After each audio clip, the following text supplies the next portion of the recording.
जय हिंद साथियों, आशा करता हूँ सभी लोग मस्त शानदार जिंदाबाद होंगे।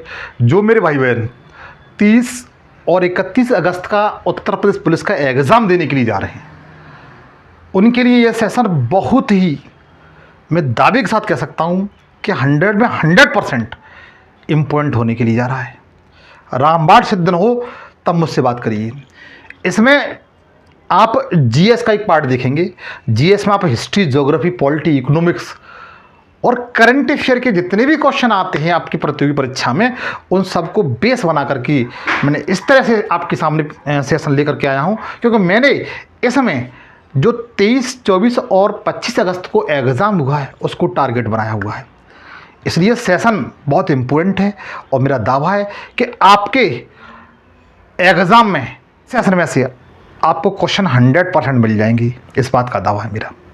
सेशन पूरा देखें, कोई पार्ट स्किप न करें। सेशन थोड़ा सा लंबा हो सकता है बट आपके लिए फ़ायदेमंद ज़रूर होगा, इस बात का दावा है मित्र। तो मित्र, बगैर देरी किए, बगैर आपका समय बर्बाद किए मैं चलता हूं अपने सेशन की ओर।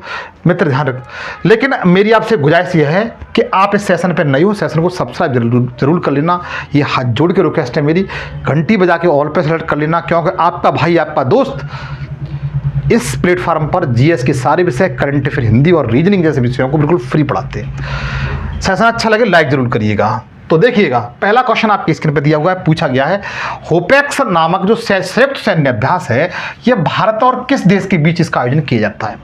जो होपेक्स करंट अफेयर का क्वेश्चन है, जो होपेक्स संयुक्त सैन्य अभ्यास है, भारत और किस देश के बीच में होता है, तो बताइए भारत और मिस्र के बीच में हो जाता है। भारत और मिस्र के बीच में होता है। इसका जो चौथा संस्करण इसका आयोजन किया गया है, इसकी शुरुआत 2021 से हुई है। इस बार जो 2024 का जो इसका जो हुआ है ना, वो मिस्र में इसका आयोजन किया गया है। किसमें? मिस्र में इसका आयोजन किया गया है। अब आप ये कहेंगे मिस्र कहाँ पर है, तो मिस्र बताइए अफ्रीका महाद्वीप, अफ्रीका महाद्वीप में स्थित है। और अफ्रीका महाद्वीप से इस बार क्वेश्चन आया हुआ था, कितने देश शामिल हैं, तो 54 देश शामिल है। इस बात को भी ध्यान रखना। मिस्र की राजधानी कौन सी है? काहिरा है, और वो नील नदी के तट पर है। बच्चों देखिए, ध्यान दीजिए, 2023 का आयोजन किया गया था इसका, वो कहां पर हुआ था, तो राजस्थान के जैसलमेर में इसका आयोजन किया गया था। लेकिन होपेक्स 2024 का आयोजन कहां पर हुआ है, तो बताइए बैरीघाट एयरबेस जो मिस्र में पड़ता है। चौथा संस्करण था। भारत और मिस्र की जो दोनों की वायुसेनाएं भाग लेती हैं। भारत की तरफ से इसमें जो लड़ाकू विमान राफेल है, जिसे फ्रांस से हम लोगों ने खरीदा था, उसने भाग लिया था मित्र। देखिए मित्र, अब इतनी बात समझ में आ चुकी होगी। अब चलते हैं अगले क्वेश्चन की ओर। पूछा ये गया है नेवी नोमेडिक एलिफेंट जो संयुक्त सैन्य अभ्यास है, भारत और किस देश के बीच इसका आयोजन किया जाता है, ये पूछा गया है। तो मित्र, ये जो संयुक्त सैन्य अभ्यास है, नोमेडिक एलिफेंट संयुक्त सैन्य अभ्यास, ये भारत और मंगोलिया देश का नाम आपने जरूर सुना होगा। जो मंगोलिया है, मंगोलिया और भारत के बीच में नोमेडिक एलिफेंट संयुक्त सैन्य अभ्यास का आयोजन किया जाता है। और आपको बताना चाहता हूं, जो मंगोलिया देश है, ये एशिया महाद्वीप का देश है। किसका? एशिया महाद्वीप का देश है। दूसरा नंबर, ये स्थल अवरुद्ध देश है। स्थल अवरुद्ध देश है। इसकी राजधानी उलान बटूर है। कौन सी? उलान बटूर राजधानी है। इतनी बात तो, 3 बात तो याद रख सकते हैं मेरे भाई, ठीक है। लेकिन चौथी बात आपको 100% याद रखनी पड़ेगी कि नोमेडिक एलिफेंट अभ्यास है वो किन देशों के बीच में होता है, तो बताइए भारत और मंगोलिया के बीच इसका आयोजन किया जाता है बच्चों, ठीक है। और इस बार इसका 16वां संस्करण आयोजन किया गया था 2024 में। इसके साथ साथ ये इसका आयोजन कहां पर हुआ था, तो बताएंगे मेघालय। भारत का जो मेघालय राज्य है, जहां पर गारो खासी जनजातियां पाई जाती हैं, उन्हीं के नाम पर पहाड़ियों का नाम भी है, जहां पर विश्व की सर्वाधिक मतलब वर्षा का आयोजन किया जाता है। तो इस बार 2024 में इसका आयोजन कहां पर हुआ है? मंगोलिया में हुआ है। और भारत की तरफ से इसने 45 कर्मियों और सिक्किम दल ने भाग लिया। जो सिक्किम बटालियन है वो उसने भाग लिया था बच्चों। अगला संयुक्त सैन्य अभ्यास है, इंपोर्टेंट है। सबसे पहले जो तरंग शक्ति संयुक्त सैन्य अभ्यास है, वो किस किस के बीच में होता है, तो तरंग शक्ति संयुक्त सैन्य अभ्यास है मित्र, वो भारत और फ्रांस के बीच में होता है। लेकिन इसमें पहली बार किस देश ने भाग लिया है, तो इसमें पहली बार मित्र जर्मनी ने भाग लिया है। किसने? जर्मनी ने भाग लिया है। हम लोग सी ऑप्शन की ओर जाएंगे। किस मेरे भाई बहन के समझ में नहीं आ रहा है वो मुझे बता सकता है। अच्छा, इसका जो तरंग शक्ति सैन्य अभ्यास है, इसका आयोजन साल में 2 बार होता है भाई, ठीक है। इसका जो पहला 2024 में इसका आयोजन किया गया था, पहला हुआ था वो तमिलनाडु में इसका आयोजन किया गया था। और दूसरे चरण में कहां पर हुआ है? तो जोधपुर में हुआ है मित्र। ठीक है, अगला है फ्रीडम एज बहुउद्देशीय अभ्यास। कौन सा? फ्रीडम एज बहुउद्देशीय संयुक्त सैन्य अभ्यास है। ये इस बार ये कहां पर आयोजन किया गया है? तो आपको बताना चाहता हूं, जो फ्रीडम एज बहुउद्देशीय संयुक्त सैन्य अभ्यास है मेरे भाई, इसका आयोजन इस बार दक्षिणी कोरिया में इसका आयोजन किया गया है। और इसमें 3 देश भाग लेते हैं। पहला तो आपका दक्षिणी कोरिया ही हो गया, दूसरा देश बताया जाए तो बताइए जापान है, और तीसरा देश बताया जाए तो यूएसए है। यूएसए है, आप लोग याद रखना। 3 देश मेरे भाई इसमें भाग लेते हैं। ठीक है, दक्षिणी कोरिया, जापान और यूएसए। तो फ्रीडम एज बहुउद्देशीय जो सैन्य अभ्यास है ये इस बार कहां पर हुआ है? तो बता सकते हैं दक्षिणी कोरिया में बच्चों। ठीक है, और इसके दक्षिणी कोरिया का एक द्वीप मित्र इस बार चर्चा में रहा है। ये पूछा जा सकता है कि जो जेजू द्वीप है, जेजू द्वीप पर किस देश का अधिकार है? तो बताइए दक्षिणी कोरिया का उस पर अधिकार है बच्चों। आगे ध्यान दीजिए, अगला क्वेश्चन दिया हुआ है रैमपेक्स अभ्यास 2024 का आयोजन कहां पर किया गया है? जो रैमपेक्स संयुक्त सैन्य अभ्यास है वो इसका आयोजन 2024 में कहां पर हुआ है? तो ये मित्र इसलिए इंपॉर्टेंट है, भारत ने इसमें पार्टिसिपेट किया है। तो मित्र इसका जो आयोजन है वो यूएसए के जो हवाई द्वीप है, कौन सा? हवाई द्वीप। और हवाई द्वीप कहां पर है? अच्छा, हवाई द्वीप है, एक मिनट, हवाई द्वीप, इसकी राजधानी कौन सी है? तो बताएंगे होलोसुंकू, होलोनुनु इसकी राजधानी मतलब कैपिटल है। ठीक है, हवाई द्वीप की। और ये प्रशांत महासागर में है। कहां पर? प्रशांत महासागर में। इस बात को भी ध्यान रखना, इस बात को भी ध्यान रखें मेरे भाई। ठीक है, तो रैमपेक्स जो सैन्य अभ्यास है वो कहां पर हुआ है? तो बता सकते हैं हवाई द्वीप में हुआ। और भारत की तरफ से इसमें आईएनएस शिवालिंक ने भाग लिया था। हाँ, आईएनएस शिवालिंक है, उसने भाग लिया था। और इसमें 29 देशों ने भाग लिया था। ठीक है, यह दुनिया का सबसे बड़ा क्या है? संयुक्त सैन्य अभ्यास है। तो अब आपसे पूछा जाए कि दुनिया का सबसे बड़ा संयुक्त सैन्य अभ्यास कौन सा है? तो बताएंगे रैमपेक्स अभ्यास है, जो इस बार कहां पर हुआ है? होनोलुलु द्वीप पर इसका आयोजन किया गया बच्चों। ठीक है, और इसमें कितने देशों ने भाग लिया था? 29 देशों ने बच्चों भाग लिया है। अगला है बहुराष्ट्रीय अभ्यास रेड फ्लैग। बहुराष्ट्रीय अभ्यास रेड फ्लैग 2024 का आयोजन कहां पर किया गया? ये पूछा गया। क्या अलास्का में या जैसलमेर में या ढाका में या इनमें से कोई नहीं? बताइए। तो बांग्लादेश तो हो ही नहीं सकता मेरे भाई। ठीक है, अब आप बता सकते हैं कि 6वें क्वेश्चन का राइट आंसर क्या है? तो मित्र ये अलास्का में हुआ है। कहां पर? अलास्का में हुआ है। जैसे आपने मैप देखा होगा, अलास्का और रूस से पास में है। पहले जो अलास्का जो स्टेट था वह रसिया के अधीन था। रसिया ने अमेरिका को बेच दिया था इसे। अच्छा, आपको ये बताना है, जैसे ये अलास्का है और ये रूस है, इसके बीच में कौन सी जल संधि है? ये कौन सी जल संधि है? ये रूस है और ये अलास्का है। इस पर यूएसए का अधिकार है। इसके बीच में कौन सी जल संधि? आप मुझे जल संधि का नाम बताएंगे। ठीक है, तो बताता हूं। बहुराष्ट्रीय अभ्यास रेड फ्लैग 2024 का आयोजन कहां पर हुआ है? तो अलास्का में इसका आयोजन किया गया है। आप लोग ध्यान रख सकते हैं। यह इसका दूसरा संस्करण था। भारत की तरफ से भारतीय सेना की एक टुकड़ी ने भाग लिया था, आप लोग याद रख सकते हैं। अमेरिका के अलास्का में इसका आयोजन किया गया था। और यह बहुराष्ट्रीय वातावरण में वायुसैनिक एकीकृत है। अच्छा, भारत और अमेरिका के बीच ये सबसे इंपॉर्टेंट फैक्ट है जो आप लोग याद रखना, इनको आप 100% याद रख सकते हो। ये आपके लिए स्लाइड बहुत इंपॉर्टेंट है। पूछा सकता है भारत और अमेरिका के मध्य कौन कौन से संयुक्त सैन्य अभ्यास होते हैं? भारत और अमेरिका के बीच कौन कौन से संयुक्त सैन्य अभ्यास का आयोजन किया जाता है? तो याद रखना, सबसे पहले बता सकते हैं टाइगर ट्रंप जो संयुक्त सैन्य अभ्यास है भारत और यूएसए। किसके? भारत और यूएसए के बीच में। जो भारत और यूएसए के बीच में कौन कौन से? Tiger Trump. दूसरा वज्र प्रहार, आप लोग याद करते जाइए अभी। तीसरा नंबर है कॉप इंडिया। चौथा नंबर है युद्ध अभ्यास। पांचवा है मालाबार। आप पांचों को याद कर लीजिए। टाइगर ट्रंप, वज्र प्रहार, कॉप इंडिया, युद्ध अभ्यास और मालाबार। ये किन किन देशों के बीच में होते हैं? तो भारत और अमेरिका के। एक बार फिर रिवीजन कर लीजिए। टाइगर ट्रंप, उसके बाद वज्र प्रहार, दूसरा है कोप इंडिया, फिर युद्ध अभ्यास, मालाबार। आप इन पांचों को याद कर लेंगे तो मैं जानता हूं कि आपका एक क्वेश्चन यहां से मिलने की पूरी संभावना रहेगी बच्चों। ठीक है, आगे चलते हैं। जिमैक्स 2024 का आयोजन भारत और किस देश के मध्य हुआ है? जिमैक्स और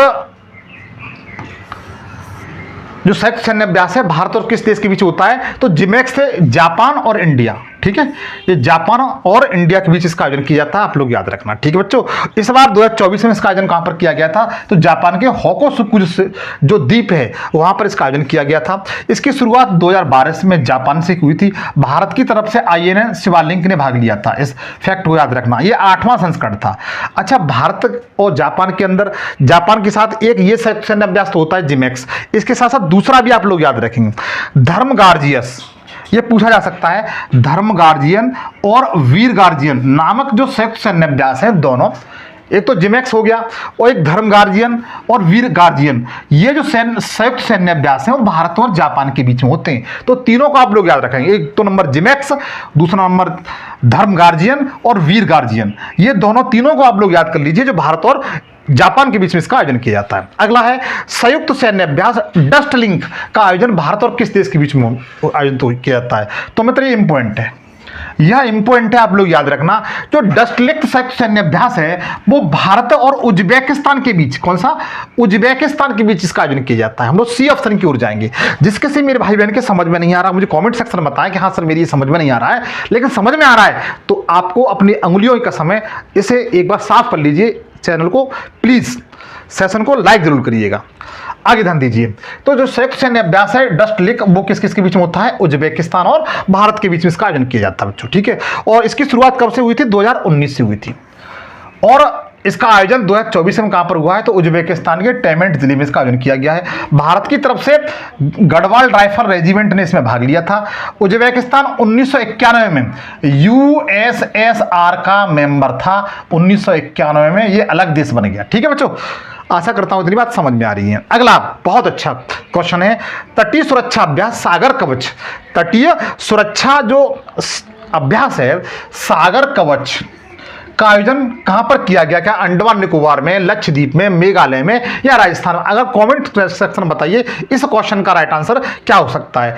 तो सागर कवच है मित्र, ये 9वां क्वेश्चन है। इसका आयोजन राजस्थान में किया गया है। कहां पर, राजस्थान में किया गया, आप लोग याद रखना। कहीं आप लोग लक्षद्वीप और मेघालय देख करके मन मत मार देना। इसका जो सागर कवच संयुक्त सैन्य अभ्यास है इसका आयोजन कहां पर किया गया है, तो बता सकते हैं कि इसका आयोजन राजस्थान में किया गया है। ठीक है, इसमें तीनों सेनाएं भाग लेती हैं, जल थल वायु। ठीक है, सीमा शुल्क तथा अन्य एजेंसियां इसमें भाग लेती है। इसका आयोजन इसका पहला संस्करण इसका कहां पर हुआ था, केरल में इसका आयोजन किया गया था बच्चों। अगला है टाइगर ट्रंप, देखो इसके बारे में मैंने बताया था अभी, टाइगर ट्रंप संयुक्त सैन्य अभ्यास है का आयोजन भारत और किस देश के बीच में होता है, तो भारत और USA के बीच में होता है। टाइगर ट्रंप मैंने जस्ट अभी आपको बताया था, वही क्वेश्चन आ गया है। कुछ क्वेश्चन तो ऐसे मित्र हुए हैं जो मैंने इस दिन पढ़ा दिए और कल एग्जाम लगा है उत्तर प्रदेश का, तो वो इस तरीके से क्वेश्चन आए हुए हैं, मैं इसका प्रमाण भी दे दूंगा। तो मित्र इसका जो आयोजन है टाइगर ट्रंप का जो आयोजन है, आयोजन पूर्वी स्थल भारत, जो पूर्वी समुद्री तल है जो अरब सागर है वहां पर इसका आयोजन, सॉरी पश्चिमी पूर्वी समुद्र तल है जहाँ बंगाली खाड़ी में इसका आयोजन किया गया था। इसकी शुरुआत कब से हुई थी, तो बता सकते हैं 2019 से इसकी शुरुआत हुई थी। अगला है त्रिपक्षीय अभ्यास ट्राइलेटर 2024 का आयोजन मोजाम्बिक और किस देश के बीच आयोजन किया गया है, पूछा गया है। ट्राइलेटर भारत और मोजाम्बिक और किस देश के बीच में इसका आयोजन किया गया है, तो भारत, मोजाम्बिक और तंजानिया।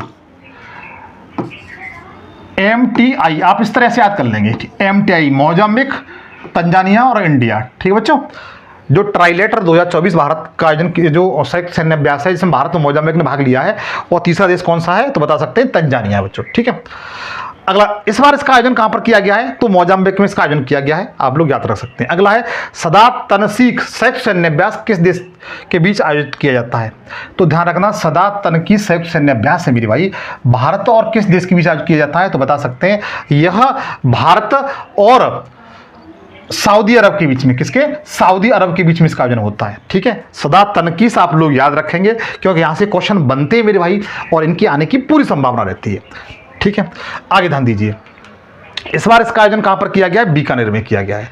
अब देखिए मैंने बताया था आपको हर टॉपिक की ओर लेके चलूंगा, कोई टॉपिक आपका छूटेगा नहीं। जैसे मान के चलिए अब मैंने जस्ट आपको बताया करंट अफेयर, अब आपको लेके चलता हूं इकोनॉमिक्स तरफ, जहां से GST से संबंधित आपने देखा होगा कि इस बार भर भर के क्वेश्चन आए हुए हैं। जीएसटी से। इस बार आपके एग्जाम में मैं जानता हूं कम से कम हर पेपर में जीएस वाले में 2-2 3-3 क्वेश्चन आए हुए हैं एक ही टॉपिक से, तो ध्यान रखना। सबसे पहले जीएसटी जो कर है, जीएसटी किस प्रकार कर है तो बता सकते हैं अप्रत्यक्ष कर है, इनडायरेक्ट टैक्स है। जीएसटी मतलब जिस पर लगाया जाता है वो उसका भुगतान नहीं करता, वो किसी अन्य व्यक्ति के कंधे पर डाल देता है। कहते हैं ना दूसरे कंधे पर रख करके बंदूक चलाना, वही आपका जीएसटी है बच्चों, ठीक है। जीएसटी की फुल फॉर्म क्या होती है? गुड्स एंड सर्विस टैक्स होती है, वस्तु एवं सेवा कर होती है, अब सभी लोग जानते हैं। जीएसटी को भारत में कब लागू किया गया था तो आप बता सकते हैं 1 जुलाई 2017 से। 1 जुलाई 2017 से भारत में जीएसटी दिवस कब मनाया जाता है तो 1 जुलाई को जीएसटी दिवस मनाया जाता है। जीएसटी किस संविधान संशोधन के तहत जोड़ा गया था? वेरी वेरी इंपॉर्टेंट है मेरे भाई मेरी बहन, बिल्कुल याद कर लेना। जीएसटी को किस संविधान संशोधन द्वारा जोड़ा गया था? इंपॉर्टेंट फैक्टर है। तो 101वां संविधान संशोधन कब हुआ था? 2016 में। जो 101वां संविधान कॉन्स्टिट्यूशन अमेंडमेंट हुआ था 2016 में, उसके तहत जीएसटी को संविधान के तहत जोड़ा गया था बच्चों। अब देखिए जीएसटी बिल है वो राज्यसभा और लोकसभा में कब पारित हुआ था तो राज्यसभा मित्र आपको पता है 3 अगस्त 2016 को, और लोकसभा में 8 अगस्त 2016 को, और राष्ट्रपति ने ही 8 अगस्त 2016 को इसमें क्या दे दी थी? मंजूरी दे दी थी। लागू कब से हुआ था? 16 के बाद 17 आएगा तो 1 जुलाई 2017 से लागू किया था। जीएसटी एक्ट 2016 को राष्ट्रपति द्वारा मंजूरी दी गई थी 8 दिसंबर 2016 को, आप लोग याद रख सकते हैं। अगला है जीएसटी सर्वप्रथम किस बिल द्वारा लोकसभा में पेश किया गया था तो जीएसटी पूछा जा सकता है, जीएसटी सर्वप्रथम किस बिल द्वारा लोकसभा में पेश किया गया था तो 122वां संविधान संशोधन जो 2014 में हुआ था उसके तहत लोकसभा में पेश किया गया था बच्चों। यह बिल 19 दिसंबर 2014 को वित्त मंत्री उस समय कौन थे? अरुण जेटली द्वारा लोकसभा में पेश किया गया था, और 6 मई 2015 को सदन में क्या कर दिया गया? पास कर दिया गया था। राज्यसभा की चयन समिति द्वारा 22 जुलाई 2015 को विधेयक पर अपनी रिपोर्ट क्या कर दी गई थी?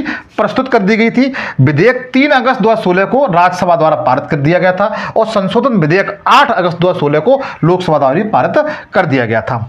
नोट देखिए, नोट में क्या है? विधेयक 8 सितंबर 2016 को राष्ट्रपति उस समय कौन थे? प्रणब मुखर्जी थे।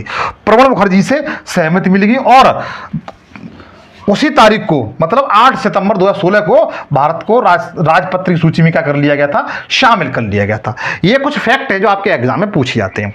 अब ध्यान दीजिए, अब कौन से और कैसे फैक्ट बनेंगे? जैसे जीएसटी बिल सर्वप्रथम किसके द्वारा पेश किया गया था तो अरुण जेटली उसमें कौन थे? वित्त मंत्री थे 2014 में, उनके द्वारा पेश किया गया था। जीएसटी राष्ट्रीय जीएसटी का विचार पहली बार कब और किसके द्वारा रखा गया था तो भारत में राष्ट्रीय जीएसटी का विचार पहली बार वर्ष 2000 में अप्रत्यक्ष कर पर जो केलकर समिति थी, केलकर टास्क फोर्स थी, जो केलकर समिति थी उसके द्वारा क्या किया गया था? पेश किया गया था। इस समिति को आप स्टार लगा लें, इस समिति पर आप स्टार लगाएं। केलकर समिति द्वारा जीएसटी बिल को क्या किया गया था? इसका प्रस्ताव रखा गया था, इसे हम विजय केलकर की अध्यक्षता में, ठीक है।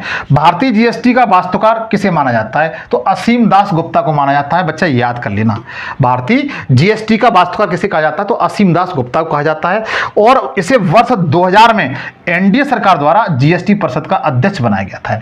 ठीक है बच्चों, आशा करता हूं इतनी बातें समझ में आ चुकी होंगी।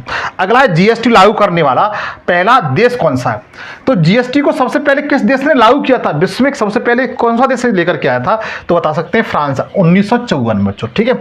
भारत में लागू किया गया जीएसटी किस देश के मॉडल पर आधारित है तो मतलब ये कनाडा के देश, जो कनाडा देश है ना, उसके जीएसटी का जो स्ट्रक्चर है उस पर आधारित है बच्चों, ठीक है। तो आप बता सकते हैं कि भारत में जो जीएसटी है उसका जो स्ट्रक्चर है वो किस देश के स्ट्रक्चर से लिया गया है तो कनाडा के, ठीक है। विश्व में सबसे पहले जीएसटी कहां पर लागू किया गया था? फ्रांस में। कब? 1954 में। अगला है भारत जीएसटी लागू करने वाला कौन सा देश है तो 161वां देश है। इससे पहले 160 देश लागू कर चुके थे। जीएसटी की अवधारणा पहली बार किसके द्वारा संसद में पेश की गई थी तो पी चिदम्बरम, ये वित्त मंत्री रह चुके हैं मेरे भाई। पी चिदम्बरम वित्त मंत्री थे, और ये कांग्रेस सरकार में जब मनमोहन जी की सरकार प्रधानमंत्री थे उस समय ये वित्त मंत्री थे, और इनके द्वारा जीएसटी की रूपरेखा रखी गई थी बच्चों, ठीक है। आशा करता हूं इतनी बातें समझ में आ चुकी होंगी। तो भारत कौन से नंबर का देश है जीएसटी लागू करने वाला तो 161वें नंबर का देश है। इन बातों को बेहतरीन तरीके से आप लोग याद कर लीजिए। जिससे मेरे भाई बहन को समझ में नहीं आए मुझे बताइए कि कहां पर समझ में नहीं आ रहा है। अगला क्वेश्चन है, अगला पॉइंट दिया हुआ, राज्यों के वित्त मंत्रियों के अधिकार प्राप्त समिति ने जीएसटी हेतु कब पहला चर्चा पत्र जारी करते हुए एक डिजाइन और रोड मैप तैयार किया था तो बता सकते हैं 2009 में। जीएसटी ने किस टैक्स को प्रतिस्थापित किया है तो बता सकते हैं वेट को। इसे वैल्यू एडेड टैक्स कहते हैं। ये 1 अप्रैल 2005 को लागू किया गया था। तो जीएसटी है, जीएसटी ने किस टैक्स को प्रतिस्थापित कर दिया है, ठीक है। तो वेट को वैल्यू एडेड टैक्स की फुल फॉर्म होती है। विधानसभा में जीएसटी बिल पारित करने वाला भारत का पहला राज्य कौन सा है, तो बता सकते हैं असम। असम राज्य ने सबसे पहले जीएसटी जो बिल था जो पार्लियामेंट में पास कर दिया था, लेकिन असम, जैसे अब स्टेट वाली बात आ गई, तो स्टेट में सबसे पहले इस विधेयक को किसने पास किया था, जीएसटी वाले को, तो असम राज्य की जो विधानसभा है उसने पास किया था। तो आप कब पास किया था, तो 12 अगस्त 2016 को। आप लोग याद रखिएगा। अच्छा, लोकसभा राज्यसभा में बिल पास होने के बाद इस बिल को 50% राज्य विधानसभाओं में उससे मंजूरी मिलनी जरूरी थी। सेकंड, जो बिहार राज्य 16 अगस्त 2016, उसके बाद झारखंड राज्य, इसको मतलब मंजूरी मिल जाती है। सबसे पहले बता सकते हैं कि सबसे पहले असम राज्य को, दूसरे नंबर पर आप बिहार राज्य बता सकते हैं, तीसरे राज्य में आप दे सकते हैं झारखंड है, ठीक है। और 50% यानी 29.50 का 50%, 15 राज्य, जैसे 15वां राज्य गोवा 31 अगस्त 2016 को इसने क्या मिल चुकी, मंजूरी मिल चुकी थी बच्चों। राष्ट्रपति मंजूरी होने के बाद जीएसटी एक्ट को मंजूरी वाला प्रथम राज्य कौन सा बना था, उड़ीसा बच्चों, ठीक है। जीएसटी को मंजूरी देने वाला अंतिम राज्य कौन सा है, तो बता सकते हैं जम्मू कश्मीर, जो 2016 में इसको मंजूरी दी गई है। ये फैक्ट है, कुछ आप लोग याद कर सकते हो। अगला, स्टेट जीएसटी अधिनियम पारित करने वाला प्रथम राज्य कौन सा था, तो मित्र तेलंगाना था। कौन सा, तेलंगाना था। आप लोग याद रखेंगे 9 अप्रैल 2017 को, ठीक है। और सेकंड नंबर पर कौन सा है, बिहार। तेलंगाना राज्य का गठन कब हुआ था, तो बता सकते हैं 2 जून 2014 को इसका गठन किया गया था बच्चों, ठीक है। लेकिन स्टेट जीएसटी पारित करने वाला पहला राज्य कौन सा है, तो बता सकते हैं तेलंगाना। जीएसटी कितने प्रकार का, ये फैक्ट, ये क्वेश्चन आया हुआ है, ये यूपीपी में ये क्वेश्चन आया हुआ है उत्तर प्रदेश पुलिस में कि जीएसटी कितने प्रकार का है, तो 4 प्रकार का भाई, ठीक है। कितने प्रकार का, 4 प्रकार का है। जैसे सबसे पहले कौन सा है, एकीकृत वस्तु और सेवा कर। आपको शायद नहीं दिखाई दे रहा, हटा देता हूं मैं। पहला है एकीकृत वस्तु एवं सेवा कर, ये 4 प्रकार का है। एकीकृत वस्तु एवं सेवा कर, राज्य वस्तु एवं सेवा कर, केंद्रीय वस्तु एवं सेवा कर और केंद्र शासित प्रदेश और माल और सेवा, ये 4 प्रकार का है। आप लोग देख सकते हैं बच्चों, ठीक है। आगे ध्यान दीजिए, हम कहते हैं CGST, SGST, IGST और UTGST, जो मतलब मैंने आपको 4 प्रकार अभी आपको बताए थे ये वाले, तो वही ये सब कुछ, ठीक है। ये शॉर्ट में दे दिया है। बिलों को लोकसभा द्वारा कब पारित किया गया था, तो बता सकते हैं 29 मार्च 2017 को पारित किया गया था। आप लोग इस तरीके से बता सकते हैं बच्चों, ठीक है। राज्यसभा में 6 अप्रैल 2017 को मंजूरी मिली थी। राष्ट्रपति ने मंजूरी कब दी, तो 12 अप्रैल 2017 को। ये स्टेट वाला बताया गया है। अच्छा, जीएसटी टैक्स स्लैब कितने स्तर का होता है, मित्र ये क्वेश्चन पुलिस में आया हुआ है, यूपीपी में आया हुआ है।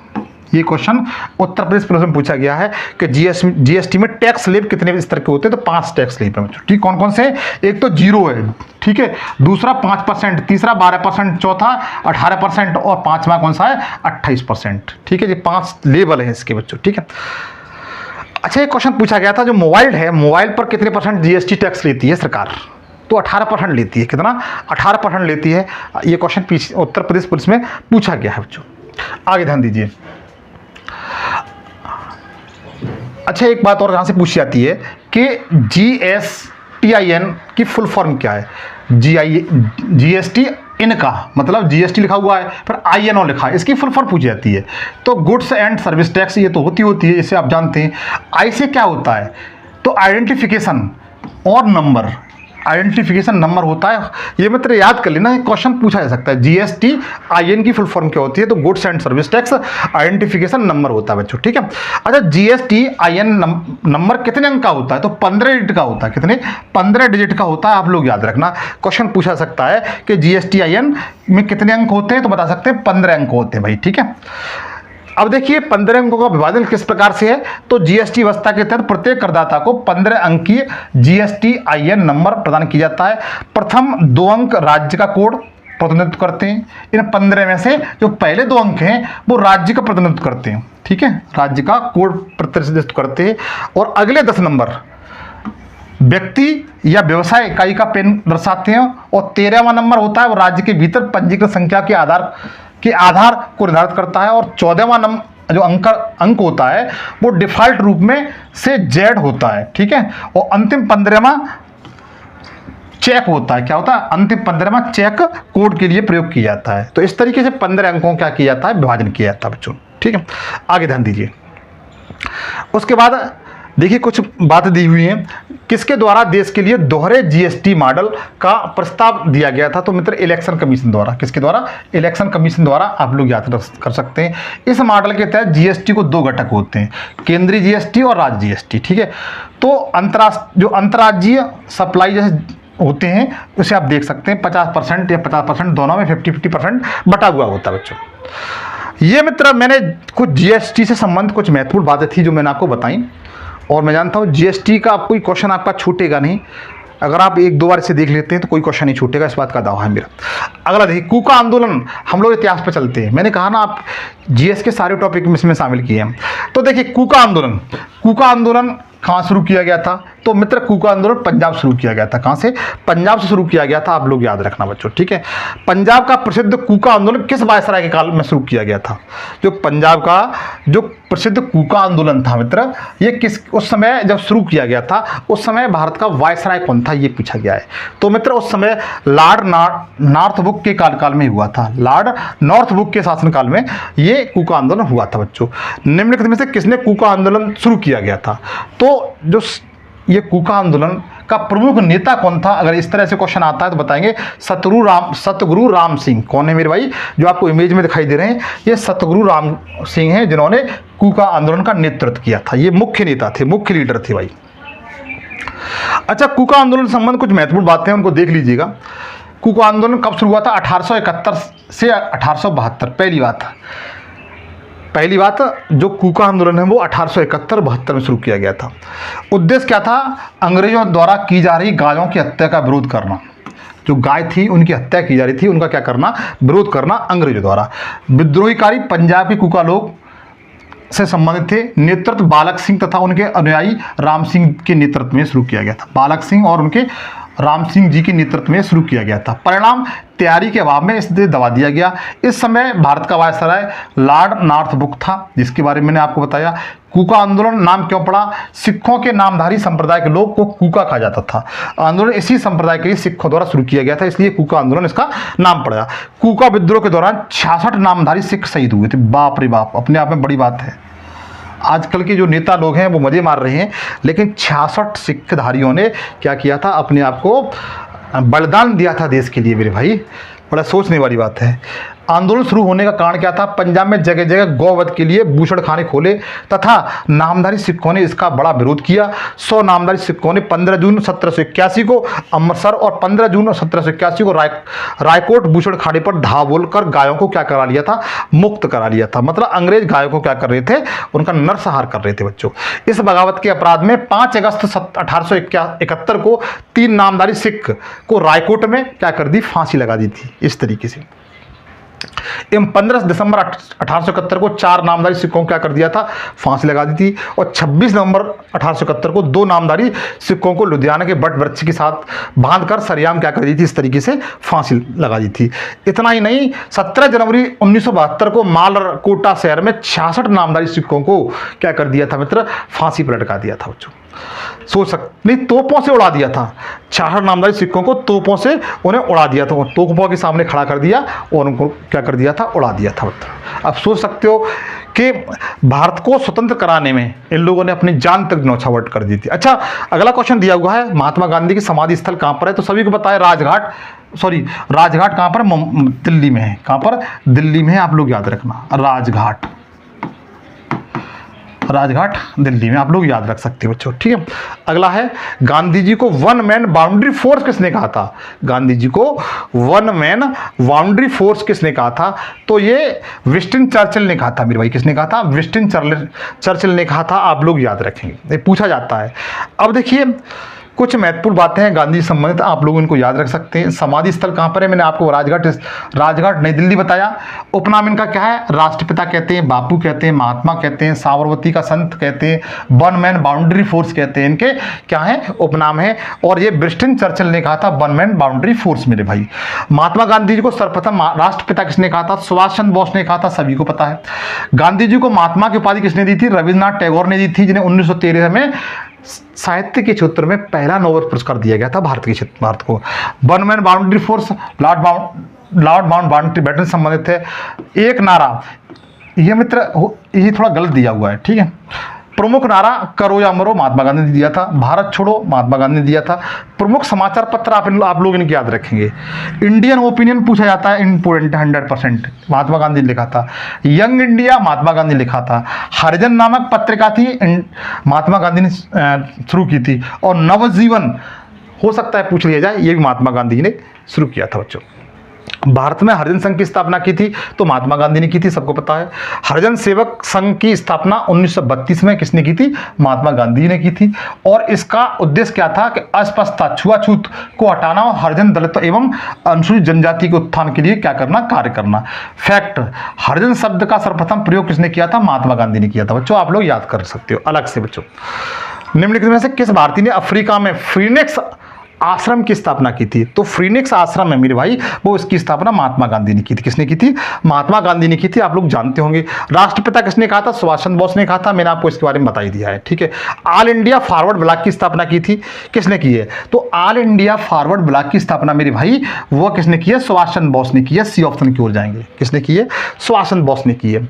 1905 में बंगाल जो विभाजन हुआ था, क्योंकि अंग्रेजों ने फूट डालो राज करो की नीति के तहत बंगाल का विभाजन कर दिया 16 अक्टूबर 1905 को। कब किया था? 16 अक्टूबर 1905 को। तो उस समय भारत का वायसराय कौन था, ये पूछा गया है। तो उस समय भारत का जो वायसराय था वो लॉर्ड कर्जन था मेरे भाई। कौन था? लॉर्ड कर्जन था, आप लोग याद रख सकते हो। ये ऑप्शन की ओर जाएंगे, ठीक है बच्चों, आप लोग फैक्ट तरीके से याद कर सकते हो। आगे ध्यान दीजिए, अगला क्वेश्चन दिया हुआ है, देखिए बंगाल विभाजन कब हुआ था? तो हो सकता है डेट पूछ ली जाए, 16 अक्टूबर 1905 को बंगाल का विभाजन कर दिया था। 1905 है मेरे भाई, ठीक है, ये 5 है। इसमें हिंदू और मुसलमानों को एकता को क्या करना था? इनका टारगेट क्या करना था? तोड़ना था। लॉर्ड कर्जन उस समय कौन था? वायसराय था। 16 अक्टूबर आपकी डेट आई गई है। 16 अक्टूबर 1905 को बंगाल विभाजन होती संपूर्ण देश में मतलब क्या हो गया था? विद्रोह फैल गया था। 16 अक्टूबर 1905 को शोक दिवस के रूप में मनाया जाता है। रविन्द्रनाथ टैगोर ने 16 अक्टूबर को 1905 को रक्षाबंधन दिवस के रूप में क्या किया? सेलिब्रेट किया। किसने किया था? तो रविन्द्रनाथ टैगोर ने। महात्मा गांधी जी में लगा देना, गलत हो जाएगा मेरे भाई, ठीक है। जो 16 अक्टूबर 1905 को रक्षाबंधन दिवस के रूप में किसने मनाया? तो रविन्द्रनाथ टैगोर ने मनाने का आह्वान किया था। कहीं आप महात्मा गांधी लगा देंगे तो मेरे भाई गलत हो जाएगा, ध्यान रखना, अच्छा फैक्ट है ये।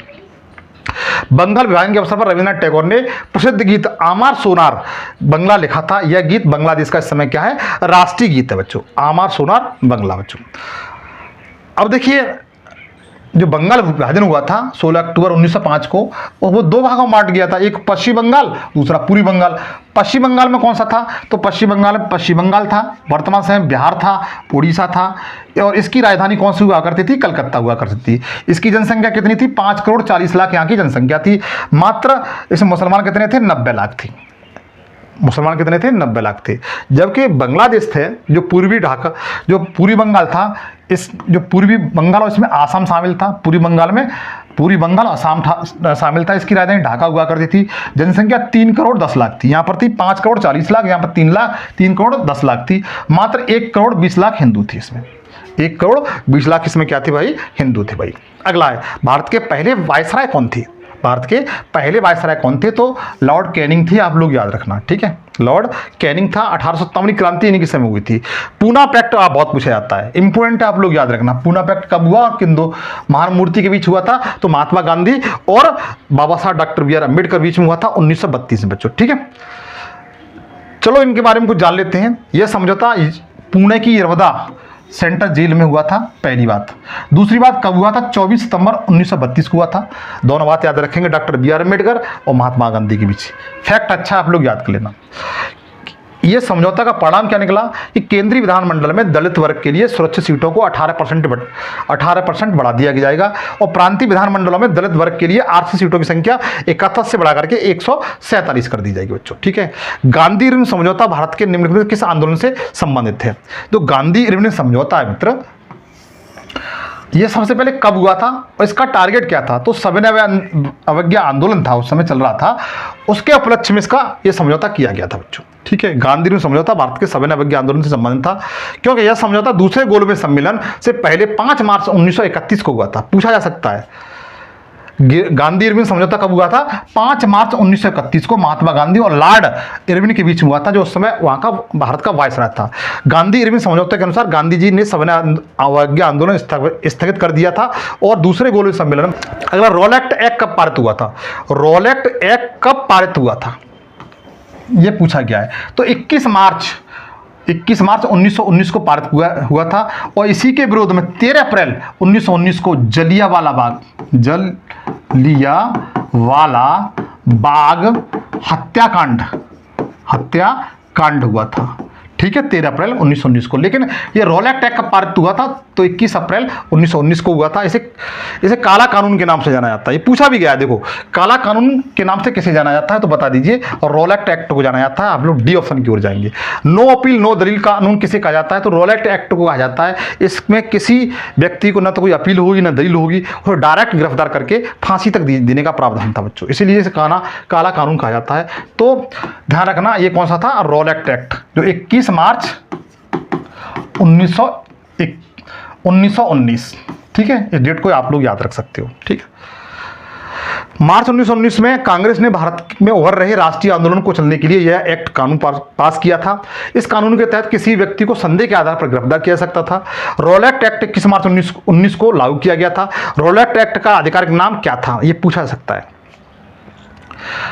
अराजकता और क्रांतिकारी अपराध अधिनियम 1919। क्या नाम था? अराजकता और क्रांतिकारी अपराध अधिनियम इसका नाम था, आप लोग याद रख सकते हो। ठीक है, हो सकता है पीछे से ऐसी परीक्षा में पूछ लिया जाए। ठीक है, इस एक्ट को बिना अपील बिना वकील बिना दलील के कानून कहा जाता है। इस कानून के तहत 10 अप्रैल 1919 को पंजाब के 2 लोकप्रिय नेता डॉक्टर सत्यपाल किचलू सैफुद्दीन किचलू को गिरफ्तार कर लिया गया था। और इसी के उन्हीं के उपलक्ष्य में क्या हुई थी? सभा हो रही थी। अगला है वुड डिस्पैच या वुड घोषणा पत्र किस गवर्नर जनरल के शासनकाल में आया था ये पूछा गया है। जो वुड डिस्पैच या वुड घोषणा पत्र किस गवर्नर जनरल के शासनकाल में आया था तो बता सकते हैं लॉर्ड डलहौजी। और इसी के शासनकाल में सबसे पहले ट्रेन चलाई गई थी, रेलगाड़ी चलाई गई थी बच्चों। आगे ध्यान दीजिए, वुड डिस्पैच की शुरुआत चार्ल्स वुड ने 1854 में की थी। इस समय भारत के गवर्नर जनरल कौन था? तो लॉर्ड डलहौजी था भाई। ठीक है, और किसने शुरू की थी? चार्ल्स वुड ने इसको योजना को शुरू किया था, इसलिए वुड डिस्पैच के नाम इसे कहा जाता है। वुड डिस्पैच के माध्यम से भारत में उच्च शिक्षा का माध्यम अंग्रेजी तथा स्कूल स्तर की शिक्षा का माध्यम देसी भाषाओं को बनाए जाने का सुझाव दिया गया था। इसे भारत में भारतीय शिक्षा का मैग्ना कार्टा भी कहा जाता है बच्चों। ठीक है, पूछा जाए भारतीय शिक्षा का मैग्ना कार्टा कैसे कहा जाता है तो वुड डिस्पैच को कहा जाता है। और ये सब कब शुरू हुआ था, बनाया गया था? तो 1854 को। दोनों डेटों को याद रखेंगे। वुड डिस्पैच 1854, उस समय वायसराय कौन था तो बता सकते हैं लॉर्ड डलहौजी। और इसे किसको भारतीय शिक्षा का मैग्ना कार्टा कहा जाता है तो बता सकते हैं वुड डिस्पैच को बच्चों। ठीक है, ये फैक्ट हैं, आपकी परीक्षा में बन सकते हैं। पहली बार वंदे मातरम को कांग्रेस के अधिवेशन में गाया गया था। जो राइट आंसर है कलकत्ता अधिवेशन। कौन सा राइट आंसर है? कलकत्ता अधिवेशन है 1896। ठीक है, वंदे मातरम को कांग्रेस के किस अधिवेशन में गाया गया था तो कोलकाता अधिवेशन में, आप लोग याद रख सकते हो। ए ऑप्शन की ओर जाएंगे बच्चों। ठीक है, आपको बताना चाहता हूँ वंदे मातरम भारत का राष्ट्रीय गीत है। इसे 1896 में कलकत्ता के अधिवेशन में पहली बार गाया गया था। इस अधिवेशन की अध्यक्षता कौन कर रहे थे ये पूछा जा सकता है। इसकी अध्यक्षता रहीमतुल्लाह एम सयानी कर रहे थे। रहीमतुल्लाह एस सयानी कर रहे थे। राष्ट्रीय गीत को गाने में लगभग 1 मिनट 9 सेकंड का, आप लोग याद रखना, 1 मिनट 9 सेकंड का समय लगता है। वंदे मातरम की रचना बंकिम चंद्र चटर्जी द्वारा संस्कृति और बंगला भाषा में मिश्रित रूप से की गई थी बच्चों। बताइए किसकी समझ में नहीं आया? अगर वैसे 1 मिनट 60 और 9 59 मिनट में ये गाया जाता है। ठीक है, आगे ध्यान रखना बच्चों। अगला है राष्ट्रीय गान को संविधान सभा द्वारा कब अपनाया गया था ये पूछा गया है। राष्ट्रीय जो गान है जिसे हम जनगण मन कहते हैं, रविन्द्रनाथ टैगोर द्वारा लिखा गया है, 52 सेकंड में गाया जाता है। इसे कब एक्सेप्ट किया गया संविधान सभा द्वारा तो 24 जनवरी 1950 को इसे क्या किया गया था? एक्सेप्ट किया गया था। वंदे मातरम नामक पत्रिका का प्रकाशन किसके द्वारा किया गया था? तो वंदे मातरम जो पत्रिका है मेरे भाई वो अरविंद घोष द्वारा, किसके द्वारा? अरविंद घोष द्वारा इसका प्रकाशन किया गया था। आप लोग याद रखना, पूछी जा सकती है। राष्ट्रीय गान जनगण मन सर्वप्रथम कब और कहाँ गाया गया था? तो ये भी मतलब कलकत्ता अधिवेशन में गाया गया था 1911 में। कब गाया गया था? कलकत्ता अधिवेशन 1911 में गाया गया था। पूछा जा सकता है, बता देना बच्चों। राष्ट्रीय गान ये तो बता ही दिया मैंने, कब बनाया? 24 जनवरी को। अच्छा, भारतीय राष्ट्रीय गान का जो अंग्रेजी में अनुवाद किसने किया था ये क्वेश्चन पूछा जाता है। जो राष्ट्रीय गान है जनगण मनगढ़, इसको अंग्रेजी भाषा में किसने अनुवाद किया था? तो इसका जो अंग्रेजी में अनुवाद किया था वह रविंद्रनाथ टैगोर ने किया था। किसने? रविंद्रनाथ टैगोर ने किया था। हम लोग बी ऑप्शन की ओर जाएंगे बच्चों, ठीक है। विश्व भारती संगठन की स्थापना किसके द्वारा की गई थी? तो बता सकते हैं जो विश्व भारती संगठन है मेरे भाई, इसकी स्थापना रविंद्रनाथ टैगोर ने 1912 में की थी और 1913 में इनको क्या मिला था? नोबेल पुरस्कार मिला था। कौन सा? नोबेल पुरस्कार मिला था, आप लोग याद रखना। और किसके क्षेत्र में? तो साहित्य के क्षेत्र में। और ये एशिया के पहले व्यक्ति थे इन्हें ये पुरस्कार पाने वाले, नोबेल पुरस्कार पाने वाले। भारत के पहले गवर्नर जनरल कौन थे? ये पूछा गया है। भारत के पहले गवर्नर जनरल कौन थे? तो ध्यान रखना, लॉर्ड विलियम बेंटिंक थे। इनका शासनकाल बहुत अच्छा था बच्चों।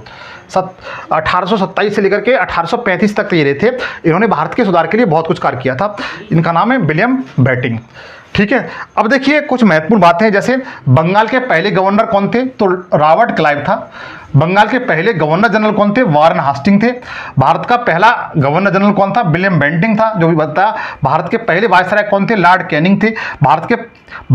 प्रथम भारतीय गवर्नर जनरल कौन थे? तो चक्रवर्ती राजगोपालाचारी थे, जिन्हें राजा जी के उपनाम से जाना जाता है।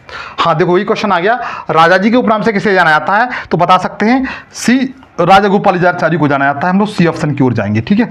आगे ध्यान दीजिए, नेताजी उपनाम से किसे जाना जाता है? ये पूछा गया है। तो मैं जानता हूँ सभी लोग जानते होंगे, जिन्होंने फॉरवर्ड ब्लॉक की स्थापना की थी और इन्हें 2 बार कलकत्ता कांग्रेस का क्या बनाया गया था? अध्यक्ष बनाया गया था, ठीक है, सुभाष चंद्र बोस। हम लोग डी ऑप्शन की ओर जाएंगे। अगला क्वेश्चन है, देखो इनके कुछ से संबंध कुछ महत्वपूर्ण बातें हैं, जैसे उपनाम इनका क्या है? नेताजी है। देशभक्तों में देशभक्त किसको कहा जाता है? तो बताइए, सुभाष चंद्र बोस को कहा जाता है। किसको? सुभाष चंद्र बोस को कहा जाता है देशभक्तों में देशभक्त। प्रसिद्ध नारा कौन सा? तुम मुझे खून दो मैं तुम्हें आज़ादी दूंगा। किसने कहा था? तो सुभाष चंद्र बोस ने कहा। जय हिंद आज हम लोग करते हैं, सबसे पहले आते हैं जय हिंद। तो जय हिंद का जो नारा है वो किसने दिया था? तो सुभाष चंद्र बोस ने दिया था मेरे भाई। इन बातों को आप लोग बखूबी और बेहतरीन तरीके से याद रख सकते हो। आगे ध्यान दीजिए, भारत में सहायक संधि का जन्मदाता किसे कहा जाता है? ये फैक्ट अच्छा है, पूछा जाता है, इसी लोग 99% लोग गलत कर जाते हैं और से क्योंकि उनको ठीक से पता नहीं होता है। ये पूछा गया सहायक संधि का जन्मदाता कौन है? तो जन्मदाता मित्र डुप्ले था। कौन था? डुप्ले। ये फ्रांसीसी था। कौन सा था? फ्रांसीसी गवर्नर था, फ्रांसीसी गवर्नर था। और इसका जो भारत में सहायक संधि का जन्मदाता इसी माना जाता है, जोसेफ डुप्ले को भाई, ठीक है। लेकिन क्वेश्चन पूछा गया सहायक संधि को सुनिश्चित एवं व्यापक रूप से किसने प्रदान किया था? ये पूछा गया है। अगर ये क्वेश्चन इस तरीके से है तो इसका जो राइट आंसर होगा लॉर्ड वेलेजली। कौन होगा? लॉर्ड वेलेजली इसका बिल्कुल राइट आंसर होगा बच्चों, ठीक है। अब देखिए, अब मैं आपको बताना चाहता हूं कुछ महत्वपूर्ण बातें हैं जो पॉलिटिकल साइंस से, भारतीय संविधान से, इंडियन कॉन्स्टिट्यूशन से हो सकता है यहाँ से क्वेश्चन आपको देखने के लिए एग्जाम मिले, क्योंकि एग्जाम में आप क्वेश्चन यहाँ से भी बढ़ चढ़ करके आने लगे। जैसे मूल संविधान में कितनी अनुसूचियां थी? 8 अनुसूचियां थी। इस समय कितनी है? तो वर्तमान समय में कितनी है मेरे भाई? 12 हैं। दोनों बातों को आप लोग याद रखना, ठीक है। पहला, अच्छा दूसरे नंबर बात याद रखोगे, इस समय कितने आर्टिकल हैं, कितने अनुच्छेद हैं? पहले कितने थे मूल संविधान में? तो 395 थे। वर्तमान समय में कितने हैं? तो 448 हैं। कितने? 448 अनुच्छेद हैं वर्तमान समय में, लेकिन मूल कितने हैं? 395 भाई, ठीक है। भाग कितने हैं संविधान के? तो 22 भाग हैं। कितने? 22 भाग हैं। इस बात को ध्यान रखना बच्चों, ठीक है। पहला जो संविधान संशोधन हुआ था उसके तहत पहला संविधान संशोधन हुआ था 1951 में, 1951 में। उसके तहत 9वीं अनुसूची जोड़ी गई थी और ये किससे संबंधित था? भूमि सुधार से संबंधित थी। जो 9वीं अनुसूची है उसका संबंध किससे? भूमि सुधार से भाई, ठीक है। जो 52वां संविधान संशोधन हुआ है जो 1985 में हुआ है, इसके तहत 10वीं अनुसूची जोड़ी गई थी। इसमें दल बदल संबंधित है, जो राजनेता दल बदल कर लेते ना उनसे संबंधित है 10वीं अनुसूची। 73वां संविधान संशोधन हुआ था 1992-93 में। इसके तहत 11वीं अनुसूची जोड़ी गई थी, इससे पंचायती राज संबंधित है। जो ग्राम पंचायत में चुनाव होता है, गाँव में बिलोंग करते हो तो जो ग्राम पंचायत को चुनाव होता है प्रति 5 वर्ष बाद, उसका वर्णन किसमें है? तो 12वीं अनुसूची में बच्चों, ठीक है। लेकिन जो 74वां संविधान संशोधन हुआ था 1992-93 में, वो 12वीं अनुसूची जो नगर पंचायतों से संबंधित, नगर पालिका का चुनाव होता है उससे संबंधित है। इन बातों को आप बेहतरीन तरीके से अलग से याद कर सकते हैं। अब देखिए कुछ और बात देख लीजिए, जैसे राज्य एवं केंद्र शासित प्रदेशों का गठन, ये पूछा जा सकता है, इस बार क्वेश्चन आया हुआ है। राज्य एवं केंद्र शासित प्रदेशों का गठन में जैसे 7वां संविधान संशोधन जो 1956 में हुआ है, भाषा के आधार पर 14वां राज्य और 6 केंद्र शासित प्रदेश का पुनर्गठन किया गया था। जो 7वां संविधान संशोधन था जो 1956 में हुआ था, भाषा के आधार पर 14 राज्य गठित किए गए थे। जब हमारा देश स्वतंत्र हुआ था मतलब उस समय 14 राज्य और 6 केंद्र शासित प्रदेश थे बच्चों, ठीक है। इन बातों को याद रखना। इसमें यही बात बताने की कोशिश की गई है। इससे पहले राज्य एवं केंद्र शासित प्रदेशों को 4 कक्षाओं में बांटा गया था। मूल संविधान में 22 भाग और 5 केंद्र शासित प्रदेश थे। मूल संविधान में 22 राज्य और 5 केंद्र शासित प्रदेश थे उस समय, ठीक है। 10वां संविधान संशोधन 1961 में हुआ था। ध्यान रखना, ये फैक्ट पूछा सकता है। जो 10वां संविधान संशोधन 1961 में हुआ है, इसके तहत केंद्र शासित प्रदेश दादर और नगर हवेली का गठन किया गया था। दादर और नगर हवेली का गठन किया गया था 10वां संविधान संशोधन के तहत। अगला है 12वां संविधान संशोधन है जो 1962 में हुआ है। उसमें गोवा एवं दमन द्वीप को केंद्र शासित प्रदेश का दर्जा दिया गया था। ये फैक्ट अच्छे बच्चा याद कर लेना, कोई दिक्कत नहीं है, थोड़ा सा एडजस्ट कर लीजिए, बट आप उनको याद कर लेना। 13वां संविधान संशोधन 1962 में हुआ है। इसके तहत नागालैंड राज्य को राज्य का दर्जा दिया गया था, ठीक है। नागालैंड राज्य को राज्य का दर्जा दे दिया और 1 दिसंबर 1963 से वो लागू कर दिया गया था। ये कुछ फैक्ट हैं जो आपकी परीक्षा में बन सकते हैं।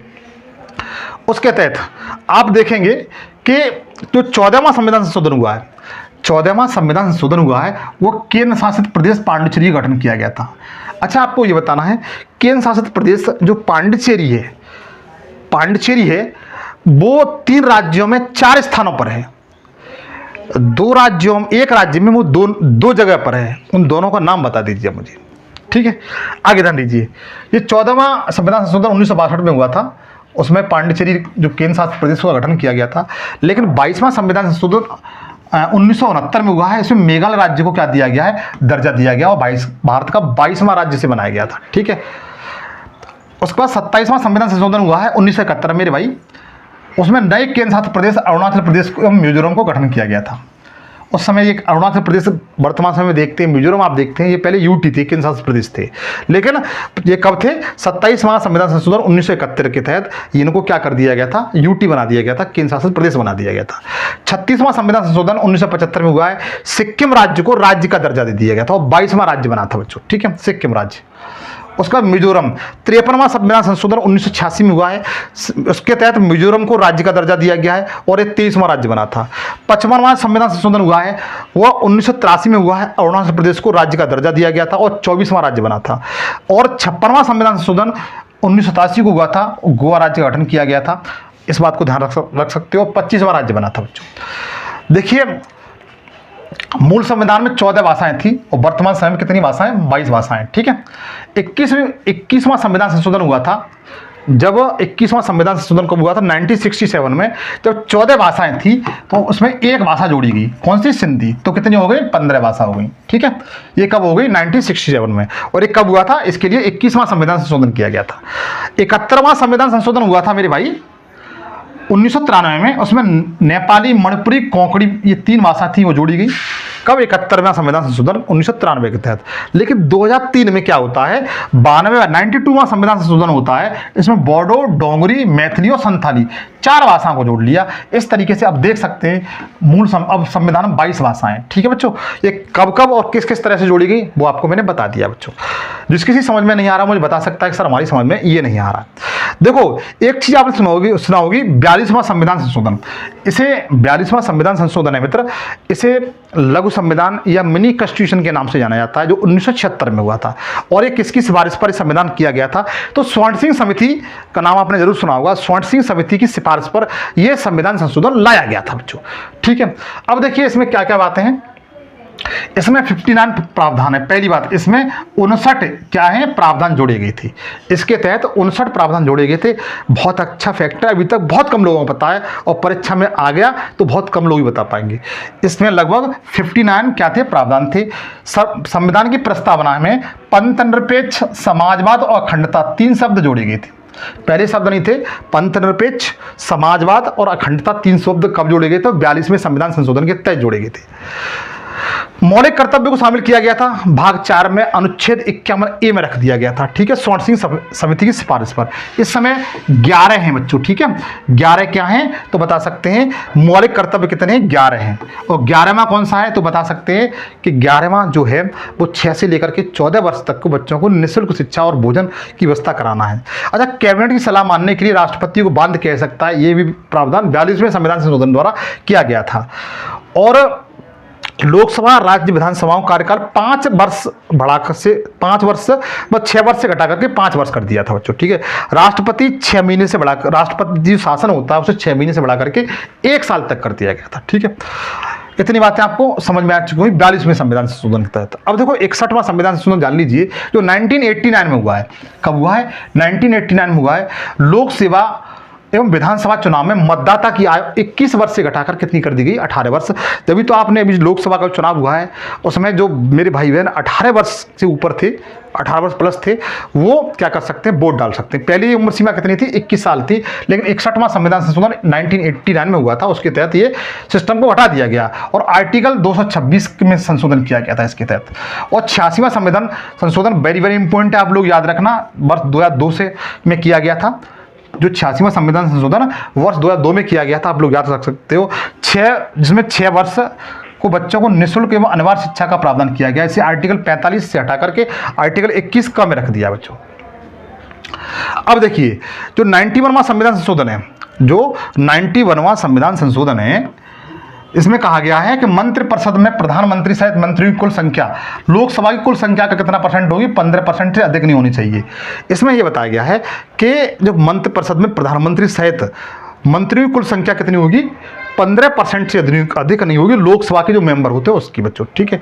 जो 96वां संविधान संशोधन है वो उड़िया शब्द को उड़िया से प्रस्तावित किया गया था बच्चों, ठीक है।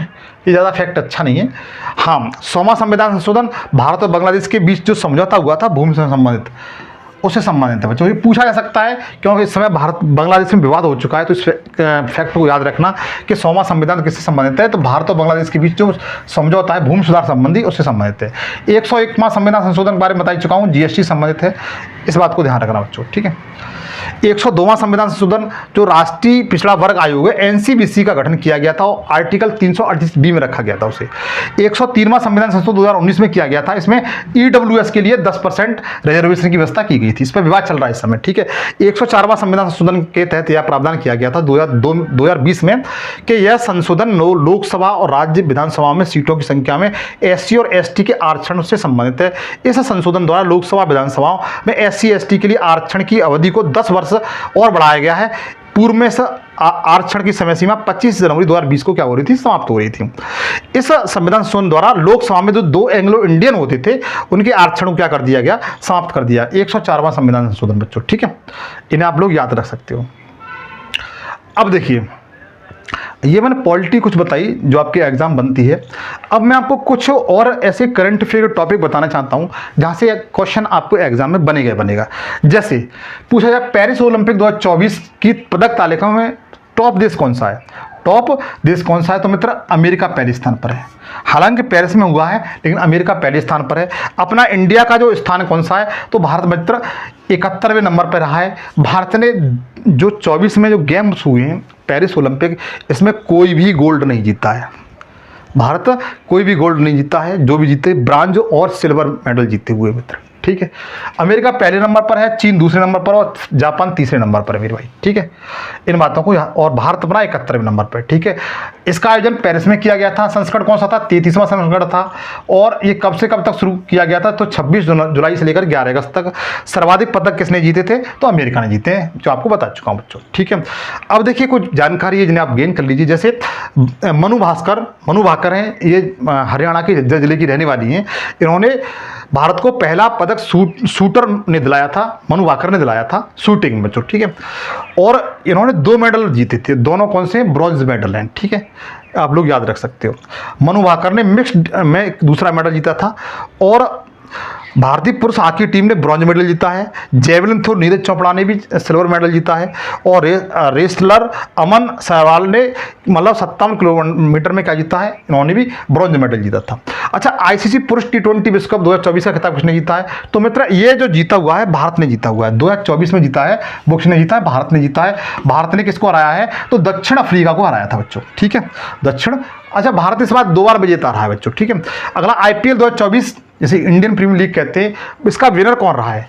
तो मित्र ये जो विनर रहा है इस बार 2024 में कोलकाता नाइट राइडर्स रहा है, उसने सनराइज हैदराबाद को हराया था। इस बात को भी ध्यान रखेंगे बच्चों। आगे ध्यान दीजिए। अच्छा, कभी कभी कैप्टन पूछ लिया जाता है, तो ये 17वां संस्करण हुआ था IPL का, कलकत्ता नाइट राइडर्स ने जीता हुआ है। ऑरेंज कप किसको मिला है? विराट कोहली को मिला है। और पर्पल कप किसको मिला है? तो हर्षल पटेल को मिला है, ठीक है। आप लोग इस बात को ध्यान रख सकते हो। आगे ध्यान दीजिए। वुमेन्स प्रीमियर लीग का खिताब किसने जीता है? तो वुमेन्स प्रीमियर लीग का खिताब मित्र आप लोग बता सकते हैं, रॉयल चैलेंजर्स ने जीता है, ठीक है, रॉयल चैलेंजर्स ने जीता है। हम लोग C ऑप्शन की ओर जाएंगे, ठीक है। और इसने दिल्ली कैपिटल को हराया था बच्चों, ठीक है। अगला है ICC under-19 men's cricket world cup 2024 का विजेता कौन रहा है? तो मित्र भारत रहा है, सॉरी ऑस्ट्रेलिया रहा है। ऑस्ट्रेलिया ने भारत को हराया था, ठीक है। ICC अंडर-19 मेंस में इसका आयोजन दक्षिण अफ्रीका में किया गया था। ऑस्ट्रेलिया विजेता रहा था और भारत इसमें क्या रहा है? उप विजेता रहा है। अच्छा, ब्रिक्स गेम्स 2024 में भारत पदक तालिका में कौन से स्थान पर रहा है? तो इसमें मित्र जो ब्रिक्स कंट्री होते हैं वो इसमें पार्टिसिपेट करते हैं। भारत इसमें 8वें नंबर पर रहा है। कौन से नंबर पर? 8वें नंबर पर है, आप लोग याद रखना, ठीक है। रूस पहले नंबर पर रहा था बच्चों। पुरुषों की बैडमिंटन प्रतियोगिता थॉमस कप का खिताब किसने जीता है? ठीक है, थॉमस कप का है, इसका खिताब किसने जीता है? तो ये खिताब मित्र जीता है चाइना ने। किसने जीता है? चाइना ने। अच्छा, जो पुरुषों की बैडमिंटन थॉमस कप है वो भी अपने चीन ने जीता है, लेकिन जो महिला वाला है, कौन सा महिला वाला है बैडमिंटन प्रतियोगिता थॉमस कप, ये भी बच्चों चाइना ने जीता है। दोनों जिसे चाइना ने जीते, इस बात को ध्यान रखना बच्चों, ठीक है।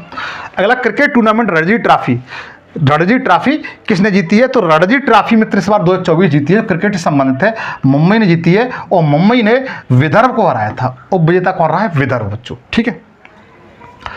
आगे देखिए, ध्यान दीजिए। राष्ट्रीय फुटबॉल चैंपियनशिप संतोष ट्रॉफी की विजेता टीम कौन सी रही है? तो मित्र ये सर्विसेज रही है। कौन सी रही है? सर्विसेज रही है मित्रों। तो ये मेरा कुछ सेशन था मित्र, अगर आपको अच्छा लगा हो तो आपसे रिक्वेस्ट करता हूँ इस सेशन को कम से कम 10 लोगों के साथ शेयर कर दीजिए, क्योंकि आपने आपकी सफलता के लिए मैंने पसीना बहा है। आपका कर्तव्य बनता है कि आपके भाई इस तरीके से ने मेहनत की है तो चैनल को सब्सक्राइब जरूर कर लें। तो मैं रिक्वेस्ट भी करता हूँ इसके लिए कि चैनल को सब्सक्राइब जरूर कर लीजिए और नए सेशन में आपसे फिर मुलाकात होगी। तब तक के लिए जय हिंद, जय भारत।